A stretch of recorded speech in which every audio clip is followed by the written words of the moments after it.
And now I would like to share a few words about week number 2 of forthcoming PMF Festival 2017. It's been our habit or custom to start second week with a smaller orchestra program, mainly from Baroque music.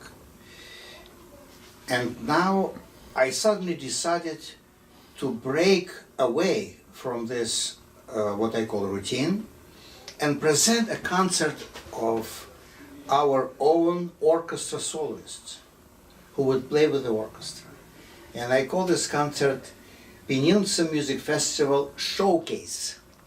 We will start with a piccolo concerto by Vivaldi, played by Melissa Snoza, who plays piccolo for us. Then we will play Beethoven's Triple Concerto with Amy Sims, who is our associate concertmaster, and Paul Ledman. And the pianist who comes to us from Omaha Symphony, her name is Kristi Tsuniga, who played last year brilliantly,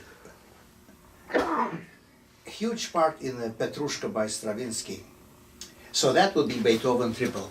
After intermission, we will play a short piece by Hugo Wolf called Italian Serenade, which is written originally for viola and chamber orchestra, but it's mostly known for its quartet version. We will go into with the original version with the Joan Verhofsepian as a soloist. And we will finish this program with interesting work by Richard Strauss called Bourgeois Gentilhomme, or Der Bürger als Edelmann, and that is a suite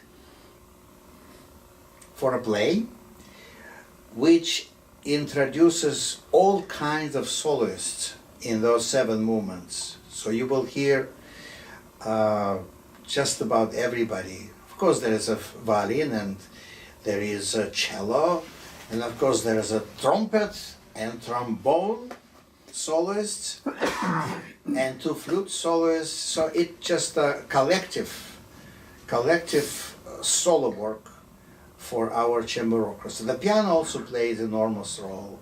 It's a wonderful, lovely suite, and will be fitting ending to the concert which I call PMF Showcase. Looking at the Thursday program, we will see a second installment of our Dvorak Mini Fest. And this time, we will introduce our second emerging conductor, Jianan Chang, who is coming to us from Cincinnati Conservatory of Music, where she just finished her doctoral degree with Mark Gibson, who is actually husband of our principal second violinist, Kirsten Greenlaw. So I met Jianan last summer in another festival which I do in Virginia. It's called Winter Green Music Festival. So she attended my conducting course, or they call it Summit, Conducting Summit. And I was very much impressed with her, not just musical talent or inner musicality, but with what I call a package, which includes magnificent manual technique, very clear mind, very good combination. I call it combination because it's not just positive demeanor. It's combined with what I call an iron hand. It's not something which you could Google on the internet, but she has it. She has this very feminine, lovely, sweet appearance, but as a musician, as a leader, she has this feature, which I call an iron hand.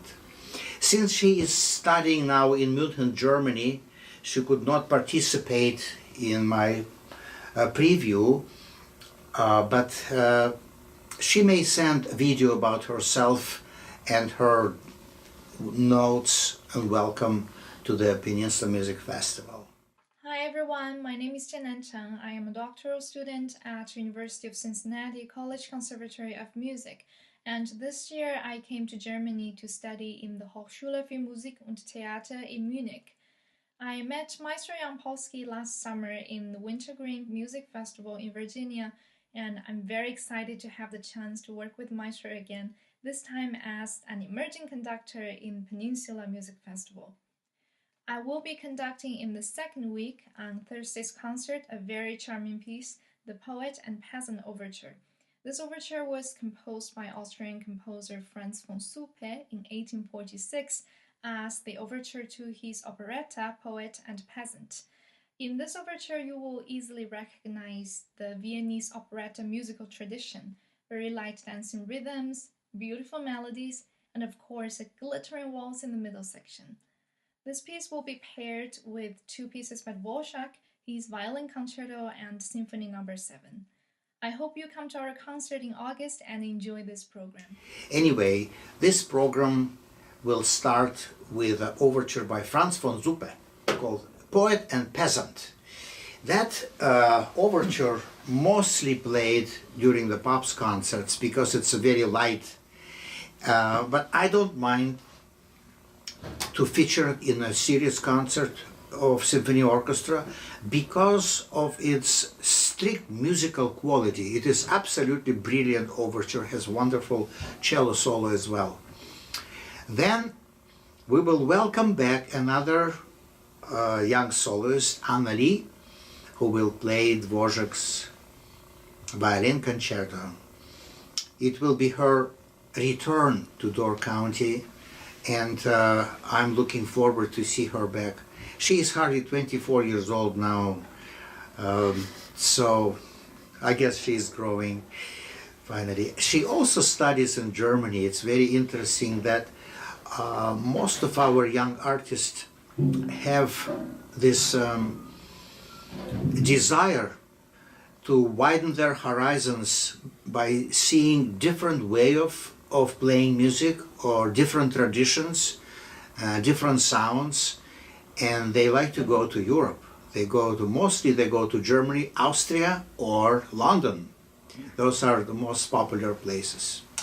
Anyway, and after intermission, I will conduct another symphony by Dvorak, which I like very much. It's Symphony No. 7 in D minor. That symphony is unusual in Dvorak's output because it is the closest to the world of Johannes Brahms. It is much more dark and much more dramatic, and it has a lot of features which are typical of Brahms, the combination of homophonic and polyphonic music interwoven into the text. Nevertheless, it is a 100% Dvorak with his very fresh harmonies, very fresh rhythms, and firmly staying on the foot of the Moravian and Czech music. So it's another beautiful concert. And now we are going to proceed to the next program on Saturday. This program I called Mozart's Greatest Hits, which start with Eine kleine Nachtmusik, or Little Night Music in English, for strings. Then you will hear Symphonia Concertante for four winds, played by our principal winds. And then the famous G minor symphony by Mozart. So it looks like an easy program to listen, but it is very hard. But I'm counting on reward. I'm counting on enjoying playing it and enjoying another possibility to hear and direct music of Mozart, who was absolute genius and divine. And that is the end of the second week.